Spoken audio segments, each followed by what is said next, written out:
જૂનાગઢ જિલ્લાના કેશોદ તાલુકામાં સગીરા સાથે બળજબરીપૂર્વક દુષ્કર્મ આચરવાનો ગંભીર મામલો સામે આવ્યો છે। આ ઘટનાને લઈને વિસ્તારમાં ભારે ચકચાર મચી છે। પોલીસે આ કેસમાં 2 આરોપીઓ મહેશ રમેશ વાળા અને જયેશ નથુભાઈ બારૈયાની ધરપકડ કરી છે। મળતી માહિતી અનુસાર પાડોશમાં રહેતા એક યુવકે સગીરાને લગ્ન કરવાની લાલચ આપી અને તેના ન્યૂડ ફોટા વાયરલ કરવાની ધમકી આપી દુષ્કર્મ આચર્યું હતું।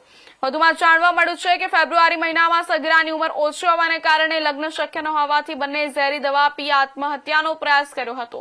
ત્યારબાદ તેમને જૂનાગઢ સિવિલ હોસ્પિટલમાં તાત્કાલિક સારવાર આપવામાં આવી હતી।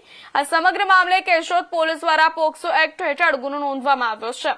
આરોપીઓને ઝડપવા માટે પોલીસ ટેકનિકલ સોર્સ અને બાતમીદારોની મદદથી તપાસ આગળ ધપાવી રહી છે।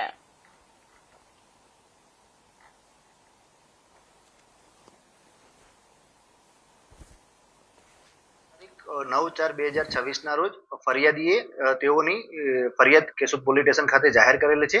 જે ફરિયાદ અંતર્ગત 2 આરોપીઓ તે ગુનામાં સંડોવાયેલ હતા। જે બંને આરોપીઓને પોલીસ દરમિયાન આજ રોજ ગુનાના કામે અટક કરવામાં આવેલા છે।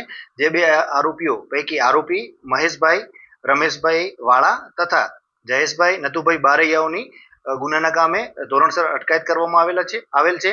તેમજ બંને આરોપીઓની હાલે પોલીસ પૂછપરછ ચાલુમાં છે।